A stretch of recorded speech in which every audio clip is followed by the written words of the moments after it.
This is Beau Petrea, thanks for tuning in, and today I'm going to show you how to cook 18 meals at once. This is how I eat the majority of my food, and I just thought I'd share it with you. So let's get started. Okay, what I'm doing here is I'm turning all 4 burners on at the same time.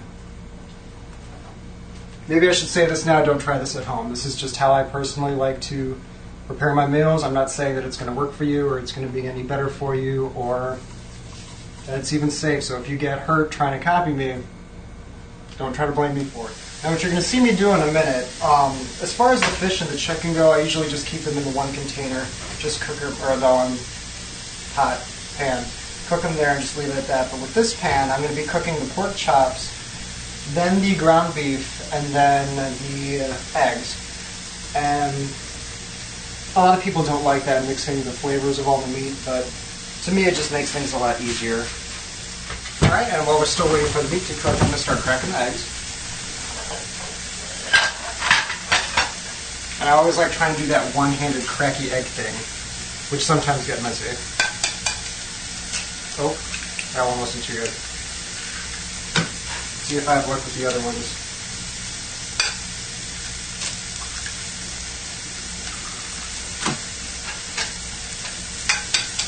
Now I'm using 6 eggs, and what I'm going to be doing is scrambling them. And those will all be part of my breakfast. Actually, when I was a kid, my mom tried to get me into the habit of only eating the egg whites and taking out the egg yolks. Because believe it or not, I have high cholesterol.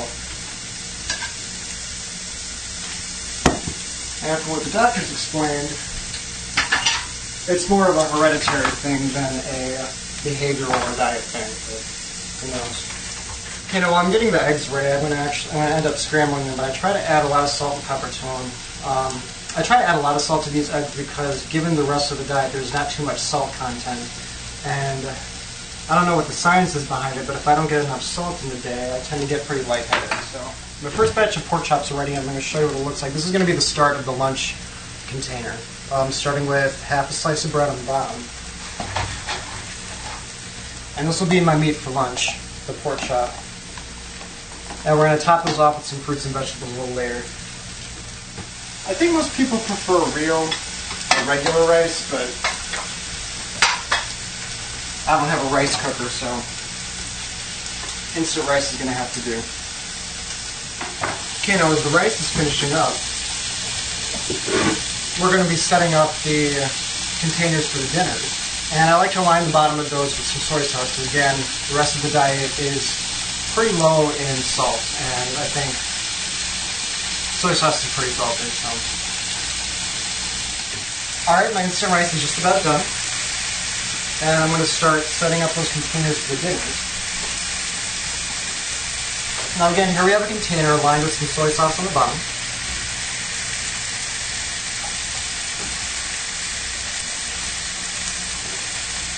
And the next layer is going to be a bed of rice. Now on top of that, I'm going to put in the meat for the dinner. Dinner is going to be the only meal that I have where the meat actually changes from day to day. Since the tilapia fish was done first, I'm going to add that.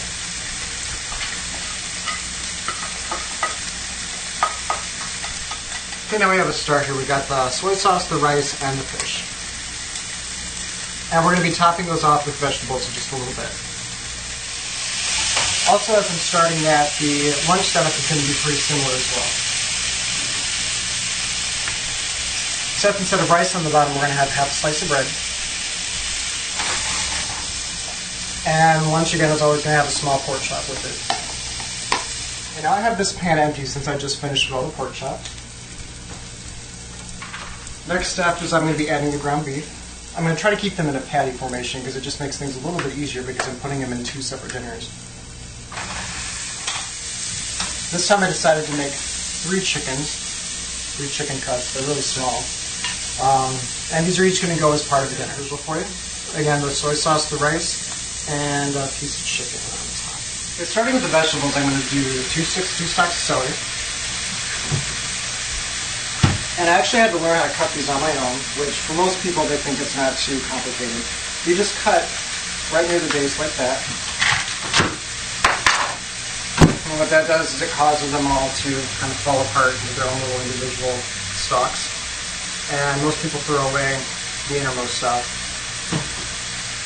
If you can believe it, I cut the celery in a radically different way before, which wasn't really too efficient. And before I finish up with the celery, have a look here what the ground beef is looking like. Okay, so it looks like my ground beef is about done, so I'm going to go ahead and add them to the dinner containers. Okay, now I'm going to use this pan for its last job, and that's to cook these scrambled eggs in. I just cut the celery. And as far as the dinners go, I just put the vegetables on top of the meat and the rice. Not too big of a deal there. And again, when I eat these, I'm gonna eat the vegetables off first, right out of the fridge, and then when I'm done with that, I'll be microwaving it, which would warm up the meat, the rice, and makes for a good meal. Now, for all the other meals, which are the breakfasts and the lunches, that's where I'm going to be using the sandwich bags to start putting the fruits and vegetables in. And let's give me our radishes. For our radishes, I at least have one a meal. So one for breakfast, one for lunch, one for dinner. So those are pretty easy to just kind of plop in their respective containers. Scrambled eggs are just about done. So I'm going to be adding those to our breakfast. Okay, now that we're finished with the scrambled eggs, we're done with the burners for the night. Let's make sure they're off for safety. And I'm going to add the baby carrots to the mix. Now for the baby carrots, again, just some for breakfast, some for lunch, some for dinner. Real simple. First I'm going to look at the dinners. Again, we have rice with soy sauce on the bottom. Here in this example we have ground beef and a layer of vegetable on top. And this is actually considered complete for me, so this would be an example of a complete meal. Now I'm going to start with an apple for tonight.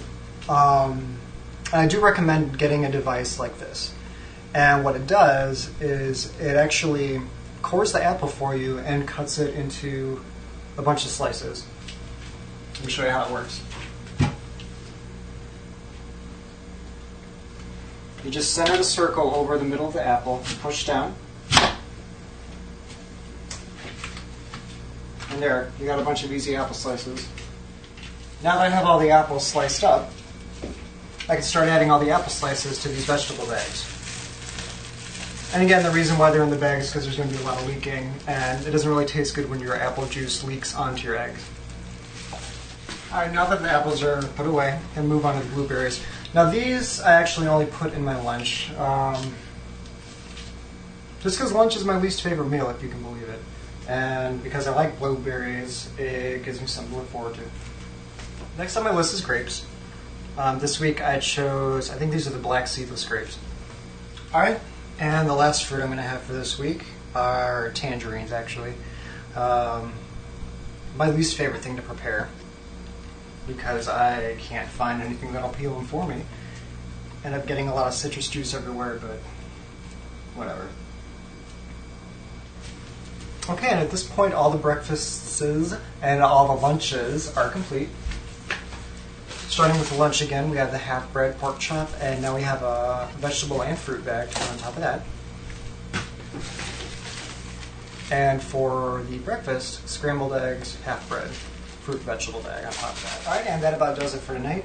I just wanted to give you a quick visual on how much work we had just done. Again, this is 18 meals. That's 6 breakfasts, 6 lunches, 6 dinners. And if you can believe it, it only took half an hour to do all that work.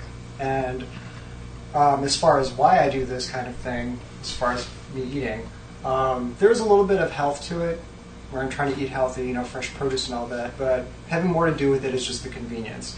Here I have all these meals for up to 6 days. I don't have to worry about where I'm going to eat. I don't have to stand in line at a restaurant. Don't have to wait at a restaurant. I don't have to sit and drive through. Don't have to run down to the cafeteria. So it frees up a lot of time in my day to just focus on other things. I hope you enjoyed the video. Once again, this is Beau Petrea. Thanks again for watching, and I'll catch you later.